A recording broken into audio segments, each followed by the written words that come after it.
प्रभू परमेश्वराच्या नावामध्ये आपल्या सर्वांचं परत या भक्तीमध्ये प्रेमपूर्वक स्वागत आहे। मला आशा आहे की आपण सर्वजण बरे आहात आणि परमेश्वर आपल्याला सहाय्य करत आहे। परमेश्वराचे आपण आभार मानूया कारण आज परत एक संधी परमेश्वराची भक्ती करण्यासाठी, त्याचं वचन ऐकण्याची, त्याची स्तुती करण्याची आणि त्याची प्रार्थना करण्याची आम्हाला परमेश्वराने दिलेली आहे।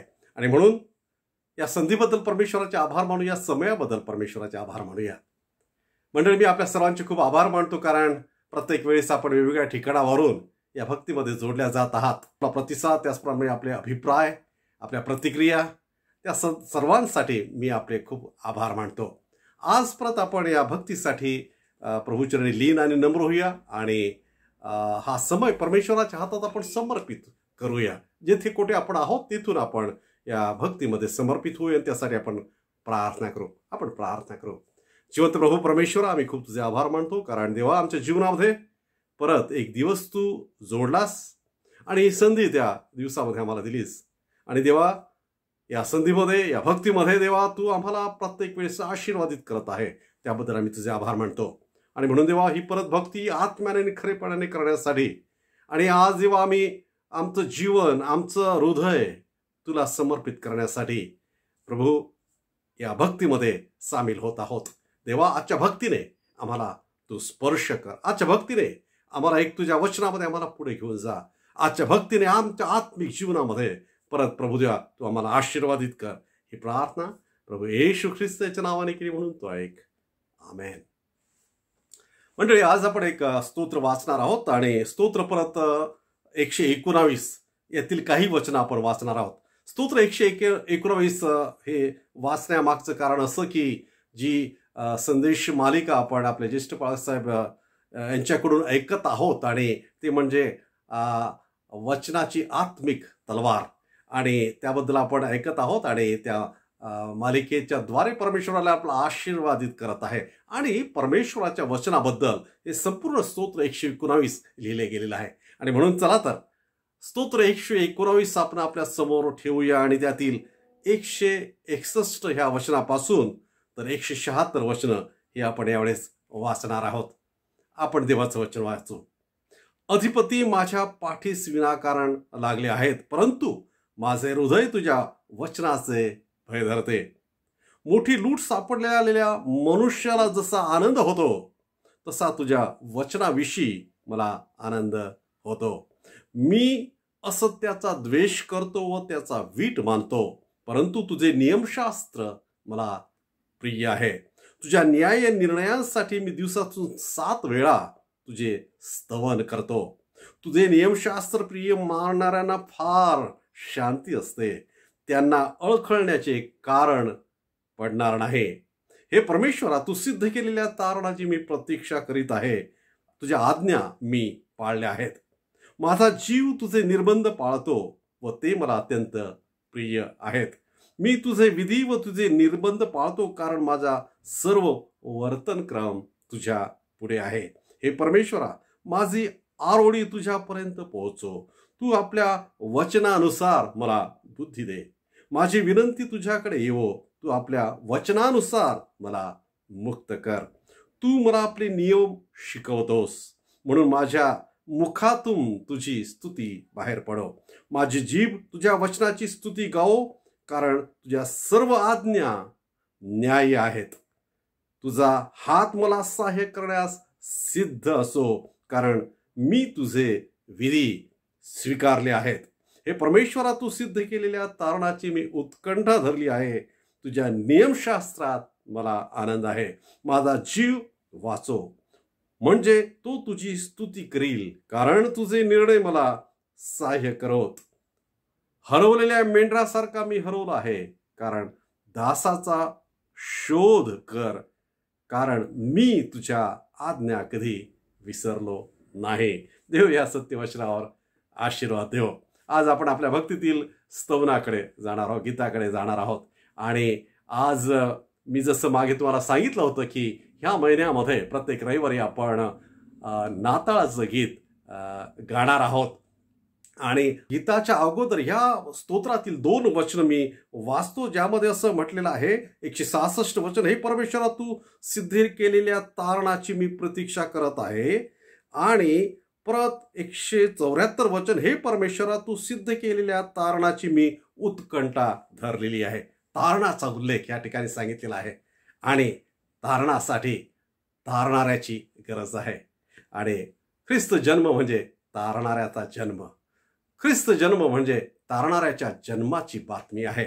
आणि म्हणून हे दिवस जे आहे, आपण ही तारणाऱ्याची गीतं गात असतो. ख्रिस्त जन्माचे गीतं नक्कीच आम्हाला नेहमी आनंद देणारे आहेत. हे एक भजन आहे, आपल्या सर्वांचा कदाचित परिचयाचं असेल, आला जगात आला हा दुनिया बनाने वाला. आणि नक्कीच या गीतामध्ये पण असं म्हटलेलं आहे, इमानुएल आला दुनिया बनाने वाला. इमॅन्युएल म्हणजे आमच्या बरोबर देव. आणि नक्कीच या भजनामध्ये आपण सामील होऊया. आणि मला आशा आहे की तो आमच्या बरोबर असलेला देव, त्याचा अनुभव, त्याच्या सानिध्याचा अनुभव या गीताच्याद्वारे, या भजनाच्याद्वारे आपल्या सर्वांना आज परमेश्वर दिल्याशिवाय राहणार नाही. आपण या गीतामध्ये सामील होऊया.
मला आशा आहे की आजचं हे भजन आपल्याला नक्कीच या नाताळाच्या दिवसाची तयारी करण्यासाठी प्रेरणा देणार ठरणार आहे आणि ठरलेला आहे.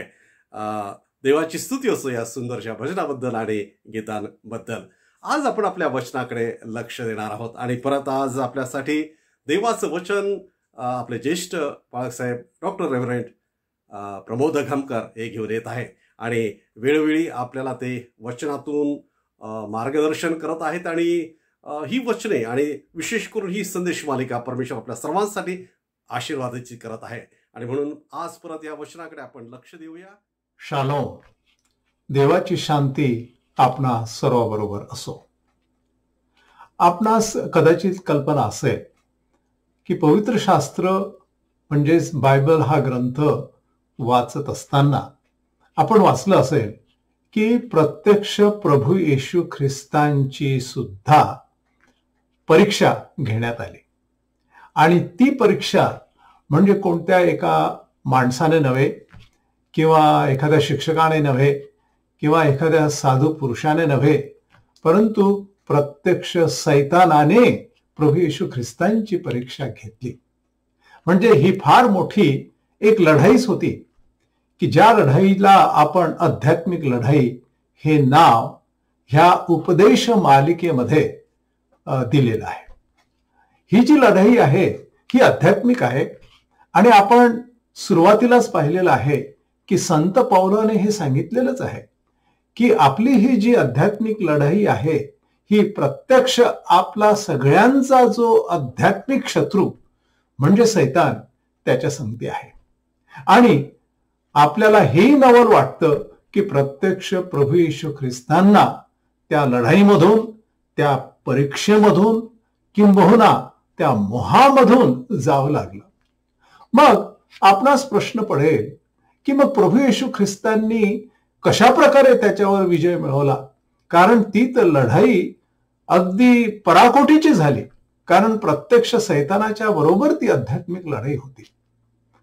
मग आपण म्हणाल की कोणत्या प्रकारचं शस्त्र वापरलं, कोणत्या प्रकारचे यज्ञयाग, कोणत्या प्रकारच्या पूजा अर्चा, किंवा अजून काही एखादं दैवी शस्त्र की जे अवाढव्य आहे, अतिशक्तिमान आहे, वेगळंच काहीतरी दिसणार आहे, असं एखादं शस्त्र प्रभू येशू ख्रिस्ताने हातात घेऊन त्या सैतानावर प्रहार केला की काय. नवलाची गोष्ट अशी आहे की तसं काहीही न करता प्रभू येशू ख्रिस्तांचा विजय त्या आध्यात्मिक लढाईमध्ये प्रत्यक्ष सैतानाच्या बरोबर झालेला आहे. तर आपण त्याकडे पाहत आहोत. त्याचं कारण असं की आपल्या सगळ्यांची जी काही लढाई, आध्यात्मिक लढाई आहे, ही प्रत्यक्ष हे दिसणारे मनुष्य मात्र, ही सृष्टी त्याबरोबर नाहीये. ते तर फक्त आपल्या समोर आहेत शारीरिक रीतीनं. परंतु खरी जी लढाई आहे ती सैतानाची जी शक्ती आहे, दुष्टाई आहे, पाप आहे, अमंगळपणा ह्या जगामध्ये इतका अतोनात भरलेला आहे. आपण घराच्या बाहेर पडल्याबरोबर त्या तशा गोष्टींच्या संगती आपली लढाई चालू असते. आणि विशेष रीतीनं ख्रिस्त शिष्यांच्या साठी ती फार मोठी समस्या आहे. आणि म्हणूनच संत पौलाने इफिस्करास पत्र अध्याय 6 आणि 10 ते 17 ह्या वचनांच्या मध्ये आपल्यासाठी फार मोठं शिक्षण देऊन ठेवलेलं आहे. आणि विशेष रीतीनं आपण 17 वचनाकडे पाहत आहोत. आणि त्यामध्ये त्याने ह्या लढाईसाठी अजून एक शस्त्र जे ख्रिस्त शिष्य आहेत त्यांच्या हातात दिलेलं आहे. तो असं म्हणतो की तारण रूपी शिरस्त्राण व देवाचे वचन अशी आत्म्याची तलवार ही घ्या. थोडक्यात म्हणजे देवाचं जे वचन आहे, ज्याला आत्म्याची तलवार असं म्हटलेलं आहे, त्या शस्त्राच्या बाबतीत ह्यावेळेस आपण पाहत आहोत. हे जे शस्त्र आहे, नेमकं हेच शस्त्र प्रभू येशू ख्रिस्तांनी त्यांची ज्यावेळेस परीक्षा झाली, प्रत्यक्ष सैतानाच्या सोबत ही लढाई झाली अर्थात शारीरिक नव्हतीच, आध्यात्मिक लढाई होती, ते आपण पाहतच आहोत. तर हे शस्त्र प्रभू येशू ख्रिस्तांनी वापरलेलं आहे. आणि त्याचा उल्लेख आपल्याला लूका शुभवर्तमान अध्याय 4 1 ते 13 ह्या वचनांच्या मध्ये आपण पाहत आहोत. हा पूर्ण भाग आपल्याला कदाचित वाचता येणार नाही. काही त्यातील निवडक वचन आपण नक्कीच वाचू शकतो. पहिल्या भागामध्ये म्हणजे वचन 1 मध्ये सांगितलेलं आहे, येशू पवित्र आत्म्याने परिपूर्ण होताच यार्देने पासून माघारे आला आणि त्याला आत्मेने 40 दिवस अरण्यात नेले. वचन 2, तेथे सैतानाने त्याची परीक्षा केली. त्या दिवसात त्याने काही खाल्ले नाही. ते समाप्त झाल्यावर त्याला भूक लागली. तेव्हा सैतान त्याला म्हणाला, तू देवाचा पुत्र असलास तर या धोंड्यास भाकर हो असे सांग. आता ह्या शब्दांच्या मध्ये फारसं आपल्याला काही दिसत नाही, पण त्यामध्ये फार मोठं सत्य दडलेलं आहे. सैतान असं म्हणतो की देवाचा पुत्र असलास तर कशाला एवढा त्रास सहन करतोस, एवढ्या वेदना, आणि ही जी आग आहे ज्याला आपण म्हणतो भुकेची, आणि अशा ह्या भुकेने तू खंगलेला आहेस, अत्यंत अशक्त झालेला आहेस आणि शारीरिक बळ जवळजवळ निघून गेलेलं आहे. मग काय हरकत आहे? तू देवाचा पुत्रच आहेस तर ह्या दगडांना, ह्या धोंड्यांना सांग की भाकर व्हा, किंवा त्या धोंड्यांच्या भाकरी बनव आणि आपली ही जी भूक आहे ती क्षमून टाक. कशाला उगीच त्रास आणि वेदना तू सहन करतोस? तुम्हाला माहित आहे की ही जी परीक्षा आली, ती परीक्षा अशा वेळेला प्रभू येशू ख्रिस्ताकडे सैतानाने आणली की तो शारीरिक रीतीनं अत्यंत हतबल आणि अत्यंत अशक्त अवस्थेत होता. तुम्हाला माहित आहे, सैतान आपल्या जीवनामध्ये ज्यावेळेस अशा काही गोष्टी आपल्या जीवनात येतात की ज्या गोष्टीच्या बाबतीत आपण अशक्त आणि दुर्बळ झालेलो असतो, आपल्याला कोणते मार्ग नसतात, अरण्यामध्ये की ज्या ठिकाणी मनुष्य मात्रांचा त्या ठिकाणी कोणताच ठाव नाही आहे, कोणीच त्याच्या अवतीभोवती नाही आहे, अरण्यामध्ये प्रभू येशू ख्रिस्त आहेत, वातावरण अत्यंत कठीण असं आहे. अशा वेळेला फक्त एक जण प्रभू येशू ख्रिस्तांच्या आजूबाजूला भटकतो आहे, आणि तो म्हणजे सैतान, आणि त्याचा आवाज आणि त्याचा हा मोह. आणि तोही अशा वेळेला की ज्यावेळेस प्रभू येशू ख्रिस्त भुकेले 40 दिवस पर्यंत राहिलेले आहेत, आणि तीच त्यांची तातडीची आवश्यक गरज आहे.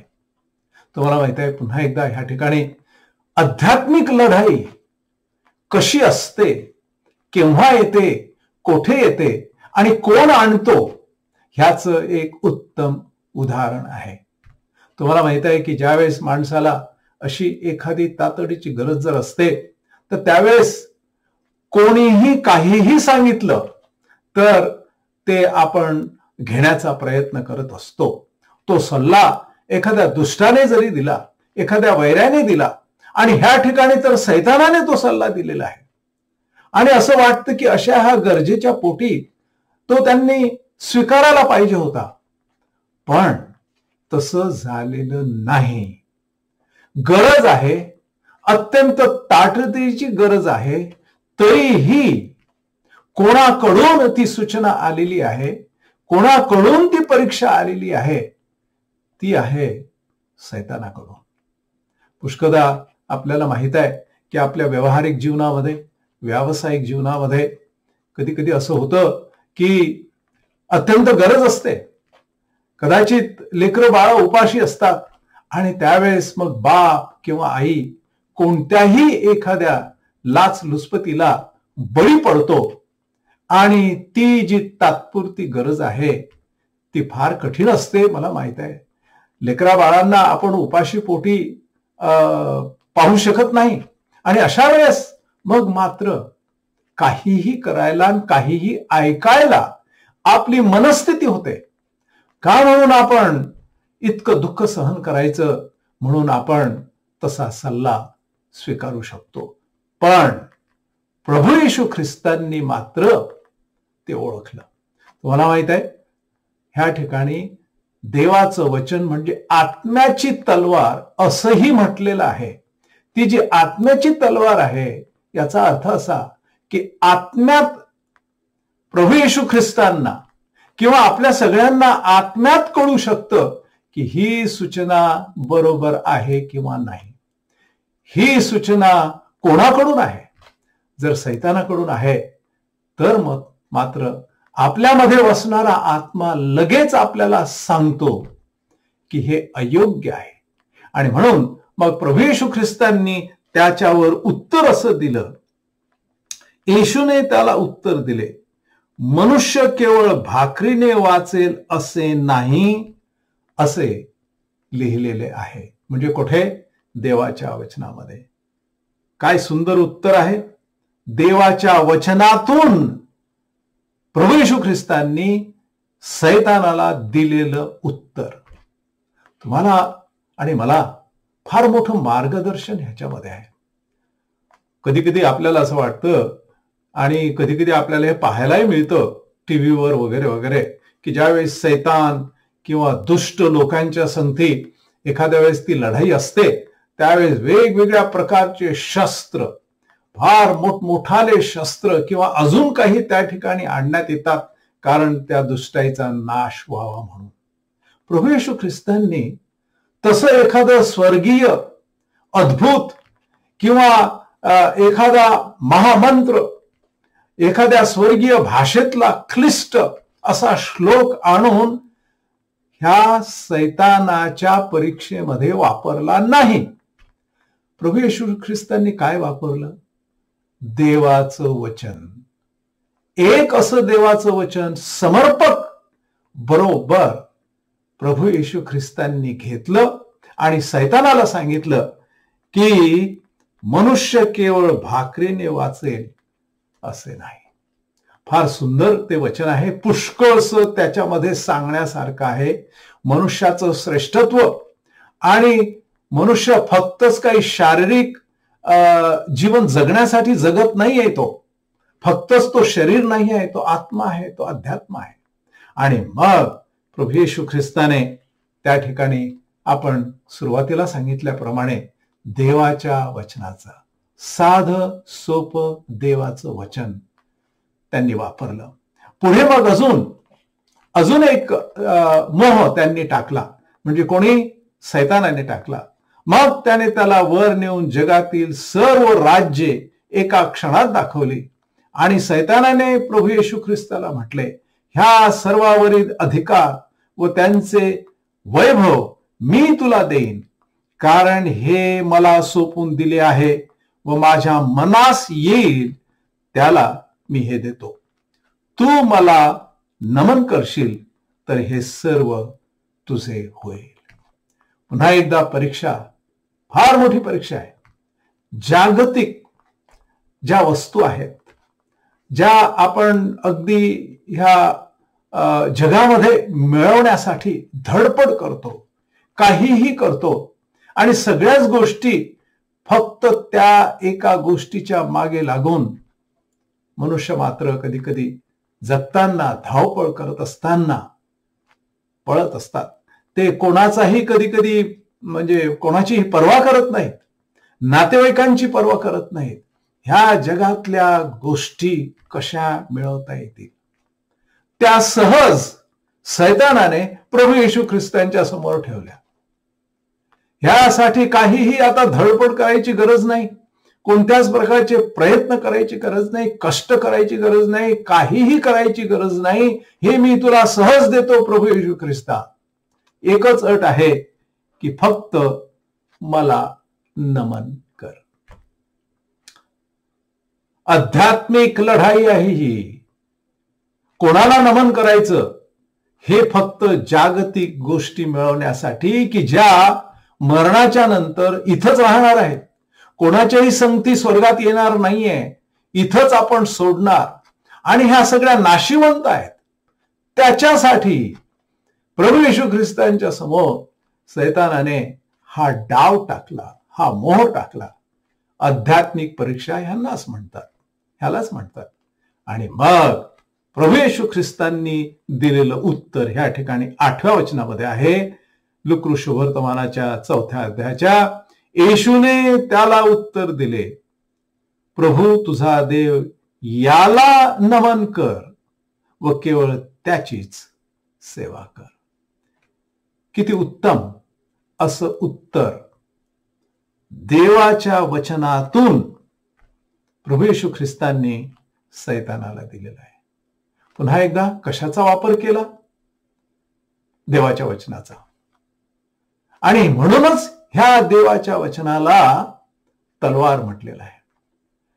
नवलाची गोष्ट आहे, कोणत्याच प्रकारचं शस्त्र सैतानाच्या समोर चालत नाही.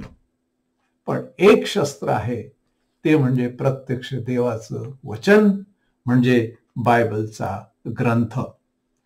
पुन्हा 9व्या वचनामध्ये अजून एक मोह टाकला किंवा अजून एक परीक्षा आपल्याला वाचायला मिळते. नंतर सैतानाने त्याला यरुशलेमात नेऊन मंदिराच्या कंगोऱ्यावर उभे केले व म्हटले, तू देवाचा पुत्र असलास तर येथून खाली उडी टाक, कारण असे लिहिले आहे की तुझे रक्षण करण्यास तो आपल्या दूतास तुझविषयी आज्ञा देईल आणि तुझ्या पायांना धोंड्याची ठेच लागू नये म्हणून ते तुला आपल्या हातावर झेलून धरतील. प्रभू येशू ख्रिस्तांचं उत्तर 12व्या वचनामध्ये मी वाचतो. येशूने त्याला उत्तर दिले की प्रभू जो तुझा देव त्याची परीक्षा पाहू नको असे लिहिलेलं आहे. असं देवाचं वचन आहे. त्याची परीक्षा उगीच घेऊ नकोस. आणि पुन्हा एकदा प्रश्न असा होता, तू जर देवाचा पुत्र आहेस तर. फार महत्वाचा शब्द त्या ठिकाणी आहे. सैतान पुष्कळदा आपल्याला तशा प्रकारच्या मोहामध्ये पाडतो. आता तू देवाचा आहेस, देवाचा मुलगा आहेस, तारलेला आहेस, आता तू ख्रिस्त शिष्य आहेस, कोणत्याच प्रकारच्या समस्या तुझ्याजवळ नसाव्यात. मग हे असं जर तू केलं तर काहीच होणार नाही, कारण देवाचंच वचन तसं आहे, देवानेच असं सांगितलेलं आहे. आणि तू तर आता देवाचा मुलगा आहेस, देवाने तुला सर्व प्रकारचा आशीर्वाद देऊ केलेला आहेस. आणि बघ तुझ्या जीवनामध्ये तर तू अरण्यात आहेस, तू भुकेला आहेस. काय कशी ही परिस्थिती? तुम्हाला माहित आहे, देवाच्या वचनानुसार प्रभू येशू ख्रिस्ताने उत्तर दिलं, प्रभू जो तुझा देव त्याची परीक्षा पाहू नको. त्याला अशा प्रकारे उलट विचारू नको, मागू नको, कारण तो सार्वभौम आहे, सर्वज्ञ आहे. तुझी संपूर्ण परिस्थिती, आपल्या ख्रिस्त शिष्यांची परिस्थिती परमेश्वराला पूर्णपणे माहीत आहे. तुम्ही कसे विश्वासू झाला, विश्वासात कसे आला वगैरे वगैरे प्रभू येशू ख्रिस्ताला माहीत आहे. आणि कधी कधी त्याच गोष्टीचा उपयोग सैतान करतो अशासाठी की ह्या लढाईमध्ये आपला पराजय व्हावा. सैतानाला पराजित करण्यासाठी तुमच्या आणि माझ्या हातामध्ये बाकीचे कोणते तरी असे काही अवाढव्य शस्त्र असण्याची काहीही गरज नाही आहे. फक्त देवाचं वचन ह्याचा आपण योग्य रीतीनं वापर केला पाहिजे. मग आता प्रश्न असा आहे की जर आपल्याला ही तलवार, हे शस्त्र देवाने दिलेलं आहे, तर मग त्याचा वापर हा केलाच पाहिजे. आणि मग जर वापर करायचा असेल, तर जर त्याची माहितीच नसेल तर मग आपण वापर कसा करणार? प्रभू येशू ख्रिस्त बरोबर अचूक रीतीने योग्य अशी वचनं सैतानाच्या समोर टाकतो आणि त्यावर सैतानाला कोणत्याच प्रकारचा उपाय राहत नाही. आणि आपल्याला असं दिसतं की अशाही कठीण परिस्थितीमध्ये विजय हा ख्रिस्त शिष्यांचाच ठरलेला आहे. प्रभू येशू ख्रिस्त आपल्याला विजय दिल्याशिवाय राहणार आहे. मात्र त्यासाठी जशी स्तोत्र संहिता 119 मध्ये स्तोत्रकाराने प्रार्थना केली तशी प्रार्थना आपल्याला करणं आवश्यक आहे. मी आपल्यासाठी वाचतो. वचन 7 मध्ये, तुझ्या रास्त निर्णयांचे ज्ञान मी प्राप्त करून घेईन. ती महत्वाची गोष्ट आहे. जर ह्या वचनांना आपल्याला आत्मसात करायचं आहे आणि आध्यात्मिक लढाईमध्ये आपल्याला विजयी जर व्हायचं असेल तर त्याचं ज्ञान प्राप्त करणं हे अत्यंत महत्वाचं आहे. पुढे 12 वचनामध्ये स्तोत्रकार म्हणतो, हे परमेश्वरा तू धन्य आहेस, तुझे नियम मला शिकव. काय सुंदर प्रार्थना आहे. कारण हे शस्त्र आहे, हे माझ्या लढाईसाठी उपयुक्त आहे आणि म्हणून मला ते शिकव. आणि मग तिसरं अजून वचन त्यामध्ये असं आहे 11 वचनामध्ये, मी तुझ्या विरुद्ध पाप करू नये म्हणून मी आपल्या मनात तुझे वचन जपून ठेवी. आणि ह्या 3 गोष्टी जर आपल्या जीवनामध्ये आपण केल्या, देवाचं वचनाचं ज्ञान प्राप्त करणं, ते शिकणं आणि आपल्या अंतःकरणामध्ये ते जपून ठेवणं, योग्य वेळेला आपल्या आध्यात्मिक लढाईमध्ये ह्या तलवारीचा म्हणजे ह्या वचनाचा उपयोग झाल्याशिवाय राहणार नाही. आणि आपल्या अपेक्षेच्या पलीकडे आपल्याला आध्यात्मिक जीवनामध्ये विजय मिळाल्याशिवाय राहणार नाही. देव आपणास आशीर्वाद देव. शालोम. मला आशा आहे की आजची ही प्रभुवचने परमेश्वराने आपल्या सर्वांसाठी परत एकदा आशीर्वादाची केलेली आहे आणि म्हणून मी परमेश्वराचे आभार मानतो. त्याचप्रमाणे आपले ज्येष्ठ बाळासाहेब रेव्हरंड डॉक्टर प्रमोद अघमकर यांचे पण मी आभार मानतो, कारण वेळोवेळी वचनाची सेवा ते आपल्यामध्ये करत आहेत. आज आपण परत आपल्या भक्तीमध्ये पुढे जाणार आहोत आणि परत आपल्या आजच्या भक्तीतील प्रार्थनेकडे आपण वळणार आहोत. आज आपण देवाची स्तुती करणार आहोत, कारण परमेश्वराने आपल्याला येथपर्यंत सांभाळलेलं आहे. परमेश्वराने आम्हाला चालवलेलं आहे. जरी कठीण परिस्थिती होती किंवा अजूनही कठीण परिस्थितीमधून काही जणांना आज जावं लागत आहे, पण परमेश्वर आम्हाला सहाय्य करत आहे आणि आमच्या प्रार्थनात ऐकत आहे आणि म्हणून त्याबद्दल देवाची स्तुती करूया. अनेक मुलांचे अभ्यासक्रम परत सुरू झालेले आहेत आणि त्यांनी त्यांचे ट्रेनिंग जॉईन केलेले आहे. त्याच्यासाठी सुद्धा देवाची स्तुती करू आणि देवाचं सहाय्य त्यांच्यासाठी मागणार आहोत. अजून देवाची उपकार स्तुती करूया की परमेश्वराने काहींना आरोग्य दिलेलं आहे.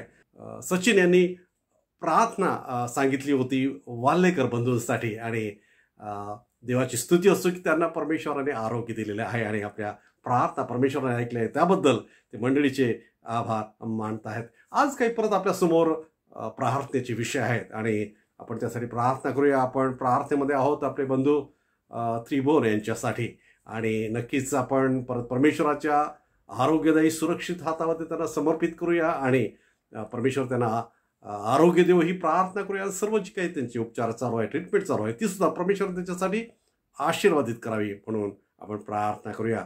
राजू कदम म्हणून बंधू आहेत आणि त्यांच्यासाठी आपण प्रार्थनेमध्ये राहूया आणि त्यांच्या आरोग्यासाठी. विजय गोडसे यांच्या वडिलांसाठी आणि या संपूर्ण परिवारासाठी आपण प्रार्थना करणार आहोत. आज त्याचप्रमाणे आपल्या मंडळीतील सर्व परिवार, आपले सर्व लेकरं, तरुण मुलं आणि मुली, त्यांच्यासाठी, त्यांच्या जीवनासाठी, त्यांच्या भविष्यासाठी, त्यांच्या करिअरसाठी आणि अशा कठीण दिवसामध्ये नक्कीच आम्हाला सहाय्याची गरज आहे आणि परमेश्वराच्या सहाय्याची गरज आहे आणि म्हणून आपल्या सर्व लेकरांच्यासाठी, आपल्या तरुण मुलं मुली यांच्यासाठी विशेष करून आपण प्रार्थना करूया. आपल्या देशासाठी आपण सतत प्रार्थनेमध्ये आहोत. आज आपल्या देशासाठी, आपल्या देश बांधवांसाठी सुद्धा आपण प्रार्थना करूया. चला तर आपण प्रार्थना करू.